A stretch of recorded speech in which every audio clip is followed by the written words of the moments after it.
중점을 놓치지 않는 인터뷰, 용터뷰.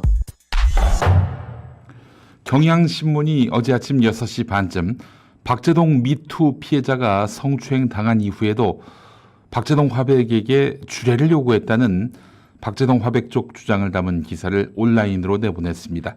성추행을 당한 사람이 성추행 가해자한테 주례를 요구했다. 뭔가 앞뒤가 맞지 않는 것 같죠? 강진구 경향신문 탐사보도 전문 기자가 작성한 이 기사는 성평등 시민연대, 만화계 성폭력 진상규명위원회 등 박재동 화백 지지단체 주장과 피해자 쪽 반론이 담겼습니다. 자, 이 기사 어제 오전 페이스북 등 SNS로 확산되면서 한때 주요 포털 인기 기사 순위 상위에 올랐는데 오전 10시쯤 갑자기 삭제됐습니다. 이에 대해서 강진구 기자 강력하게 반발하고 있는데요. 강진구 기자 연결해서 이야기 나눠보도록 하겠습니다. 강진구 기자님 나와 계시죠? 네, 아니요, 강진구입니다. 네, 아이고 개인적으로는 선배님으로 모시는데 이렇게 또 인터뷰를 하게 됐습니다. 네, 오랜만에 봐서 반갑습니다. 예. 자, 우리 강진구 기자님은 노무사시죠? 네. 네, 노동 전문 기자로서 네. 책임성과 기사의 깊이를 더하기 위해서 노무사 공부하신 정말 직업의식이 대단하신 분으로 전 기억하고 있는데 탐사 전문 기자는 언제부터 하셨어요?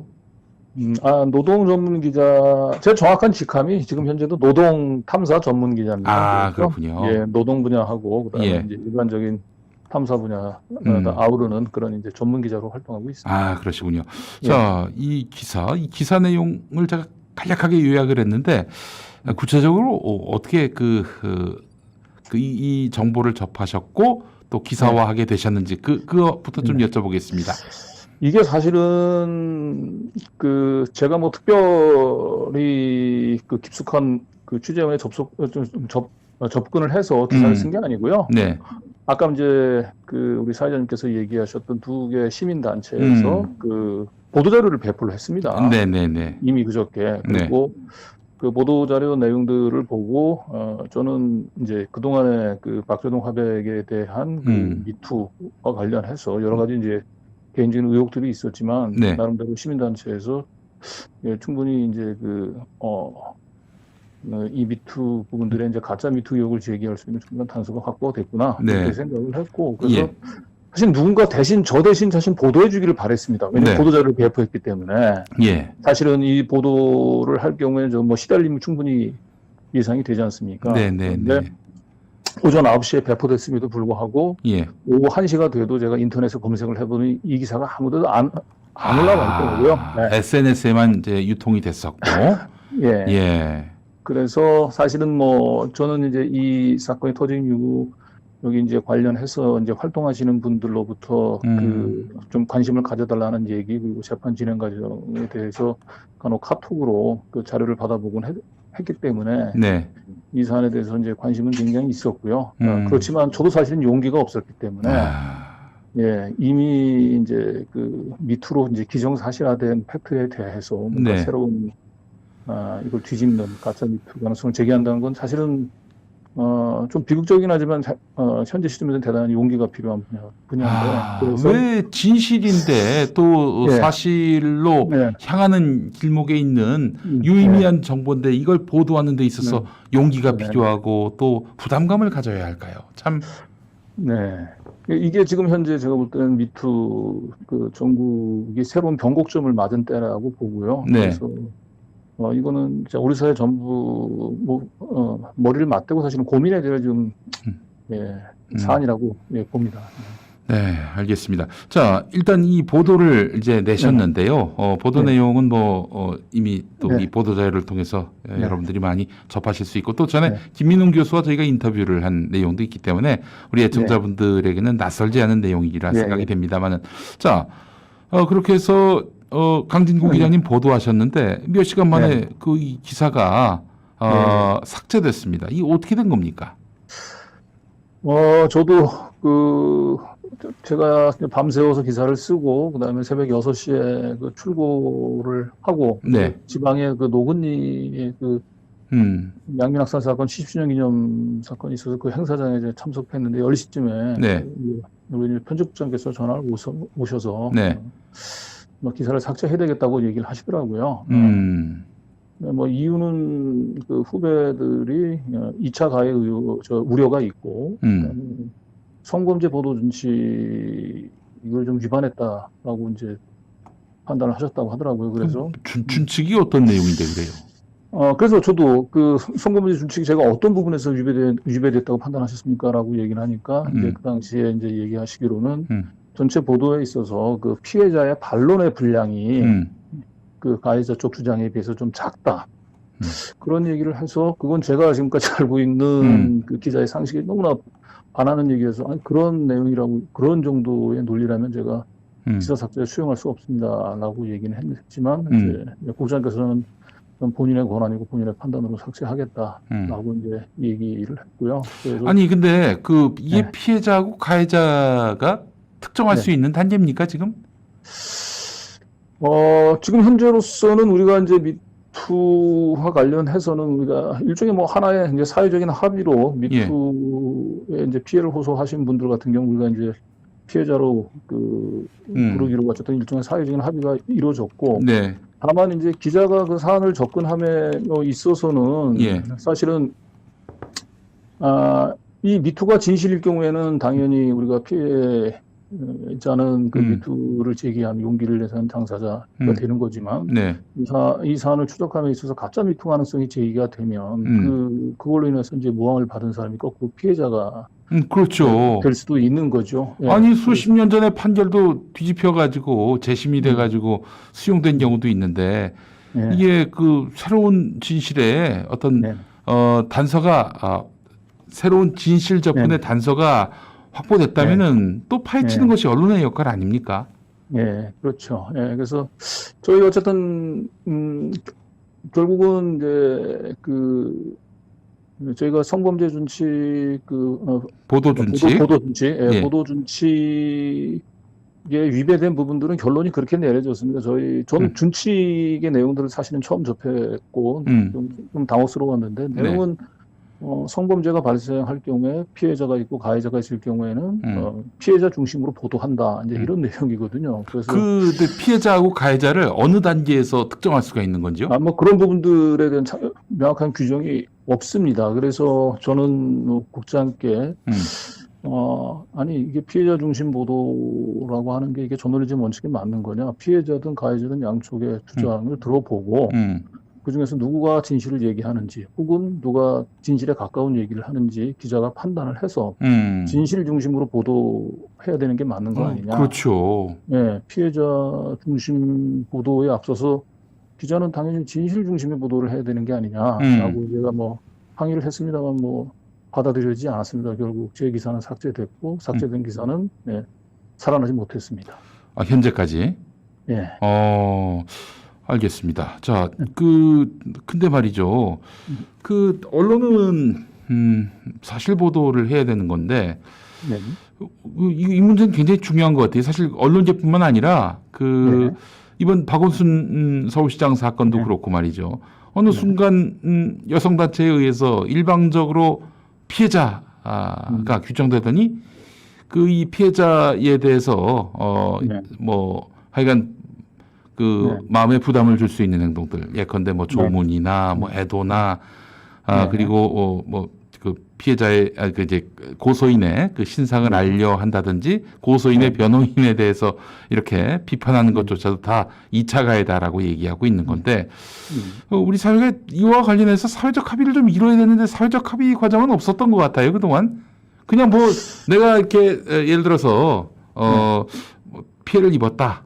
그게 사실일 수도 있죠. 그러나 아닌 경우도 지금 흔하게 드러났던 것이고 지금 박재동 화백 건도 아닐 가능성이 지금 거론된 상황 아니겠어요? 그렇죠. 이 부분에 대해서 우리 강진구 기자님 어떻게 보세요?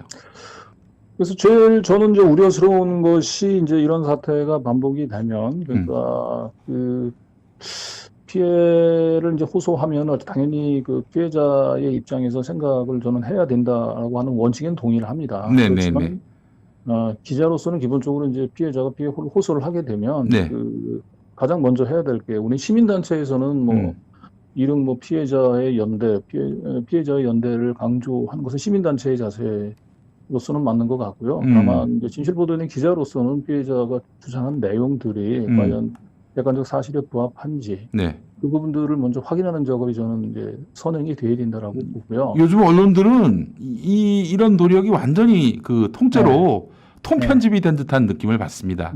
물론 그래서 그것이 저는 뭐 반드시 엄격한 그 검증을까지를 요구를 해서는 안 된다라고 어느 정도는 보거든요. 이제 피해자 중심으로 보되 그래서 그 피해자하고 그 가해자 양쪽 주장이 팽팽하게 맞서 있다든지 뭐 어느 쪽이 진실을 얘기한다든지 확실하게 그 판단할 수 없을 때는 저는 어쨌든 용기를 내서 자기의 문제를 꺼낸 피해자 중심으로 보도해야 된다라고 하는 원칙에는 동의를 합니다. 그런데 그 피해자가 얘기한 부분들이 나중에 객관적인 증거를 통해서 사실이 아닐 가능성이 확인이 되고 그렇다고 한다면 당연히 그 부분들에 대해서 균형 있는 보도가 이제 이루어져야 되는데 그런 그 미투의 그 가짜 미투 가능성, 피해자 주장의 신빙성에 이 객관적 증거를 통해서 의심이 됨에도 불구하고 그런 부분들을 전부 그 2차 가해로 이제 몰아간다라고 얘기하는 것은 결국은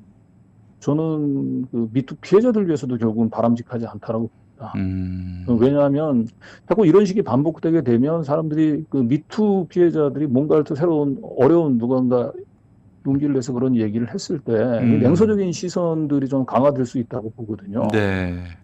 그래서 당연히 피해자 중심 뭐 보도는 대원칙으로서는 뭐 수용할 수 있긴 합니다만 피해자 중심 보도라고 얘기하는 것이 그 객관적 사실에 기초해서 합리적 의심을 제기하고 또 다른 가해자가 얘기해도 귀를 기울이는 뭐 이런 부분까지 모두 배제하는 그래서 뭐 오로지 피해자의 얘기만을 귀를 기울이고 그리고 피해자가 얘기하는 부분들은 다 무조건 사실이다라고 하는 걸 전제로 해서 이와 다른 내용들을 전부 2차 가해라고 보는 부분들은 저는 뭐 이성적이지도 않고요. 그거는 또 다른 진짜 그 피해자들 위해서도 결국 이제 바람직하지 않다. 이런 거 있습니다. 그 편집국장께서 그렇게 뭐 삭제를 결정하셨는데 문제 제기한 사람들이 누굽니까? 글쎄요, 뭐 이제 국장께서는 그냥 후배 기자들이라고 얘기를 하셨는데요. 그리고 본인도 어쨌든 후배 기자들과 그 저하고 중간에서 굉장히 조율하는데 좀 매우 힘들다라고 얘기를 해서 저는 그러지 마시고 국장이 그 힘든 역할을 하지 마시고 그런 문제를 제기한 후배들이 있으면 저한테 직접 문제 제기를 좀 하고 좀 얘기를 좀 해주십시오라고 좀 뭐 요청을 좀 드렸습니다. 그런데 뭐 안타깝게도 뭐 아직까지 뭐 제 보도가 결국 후배 기자들의 문제 제기로 결국 삭제까지 이어졌는데 지금까지 드러내놓고 뭐 제 오늘 아침에 올린 페이스북에 후배 기자 한 명이 이의를 제기하긴 했습니다만은 제 기사에서 어떤 부분이 문제가 되는지에 대해서 구체적으로 얘기를 하지 않고 그냥 뭐 기사가 삭제된 부분들에 대해서 무겁게 받아들이시라. 무겁게 받아들이시라. 선배가. 그다음에 뭐 그 선배만 참 기자라고 하는 착각에서 좀 그런 도취에서 좀 벗어났으면 좋겠다. 뭐 이런 식의 내용이 없는 비판은 사실은 전혀 도움이 되지 않거든요. 그렇죠. 그래서 저도 제 보도가 제가 생각하지 못했던 측면에서 어떤 게 문제가 있는지 그 반론을 제기를 해주면 저도 균형 잡힌 사고를 할 수도 있는 거고요. 그런데 안타깝게도 뭐 지금까지는 그런 기대했던 그 반론과 건전한 토론이 이루어지지 못하고 그냥 내 기사는 그냥 삭제된 채 지금 이렇게 버려져 있는. 그래서도 안타깝습니다. 그 후배는 이제 강진구 기자님이 기사를 쓰신 동기가 공명심 때문이다. 뭐 이런 진단을 하고 있는 것 같은데 아니 이런 식으로 기사가 뭐 하자가 있어서 삭제가 되는 것도 아니고 나름대로 진실에 접근하기 위해서 보도를 한 것인데 어떻게 그 사내의 이런 사측의 편집권 행사와 관련해서 견제할 수 있는 시스템이 있지 않습니까? 뭐 노동조합이라든지 공정보도기구가 있을 텐데 그쪽에서는 뭐 반응이 없습니까? 아직 뭐 공식적인 반응은 없고요. 아마도 이런 문제 제기를 하기가 대단히 어려우리라고 봅니다. 지금 제가 보기에는 범죄보도 미투 문제와 관련해서는 뭔가 불편한 시선을 가지고 있는 분들도 사실 드러내놓고 자기 생각들을 얘기할 수 없는 그런 분위기가 형성돼 있거든요. 사실은 그래서 아까도 제가 처음에 얘기했습니다만은 저도 그래서 사실 이 보도를 제가 하고 싶지 않았습니다. 대단한 용기가 좀 필요를 했던 거고 이 보도를 하면 제 의도와 다르게 저는 어쨌든 가장 중요한 건 미투도 결국은 진실을 기반을 한 미투가 돼야 그 미투가 건강해질 수 있고 그럼요. 또 다른 미투에 대한 냉소적인 시선을 우리가 예방할 수도 있는데 또 이런 식의 무조건 닥치고 피해자 중심 보도라고 하는 그런 원칙은 누구에게도 도움이 되지 않거든요. 맞습니다. 이게 또 하나의 파시즘일 수도 있는 거예요, 이게. 그럼에도 불구하고 이제 그런 생각들을 공개적으로 드러내는 순간 저처럼 이렇게 힘든 고초를 겪어야 되는데 누가 그런 공식적인 문제제기를 할 수 있을까? 개인적으로도 사내에서 한두 분 정도가 저한테 비슷한 얘기를 전해왔습니다만은 그분도 자기를 드러내놓기를 너무 듣고 사양하고 제가 우리 강진구 기자님의 그 뜻에 동조하시는 분이 계시긴 하지만 드러내놓고 그 입장을 공감을 표하기가 아마도 단순히 경향신문만의 문제는 아니지 않을까. 그렇습니다.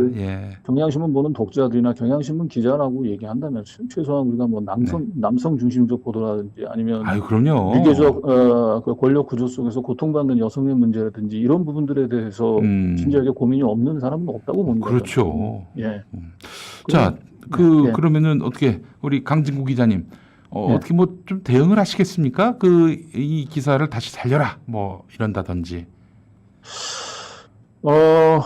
안타깝게도 저로서는 기사를 살릴 수 있는 권한은 없는 것 같고요. 그리고 결국은 회사의 이제 공식적인 기구에서도 이걸 문제를 제기할 것 같지는 않습니다.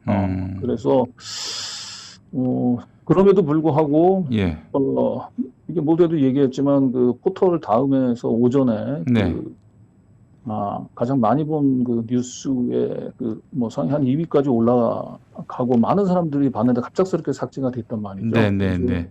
결국 이 부분들에 대해서 많은 분들이 이제 궁금해하실 텐데 그리고 또 일각에서는 강진구 기자가 얼마나 무책임하게 기사를 썼으면 이게 삭제됐을까 이런 생각을 하는 분도 있지 않겠습니까?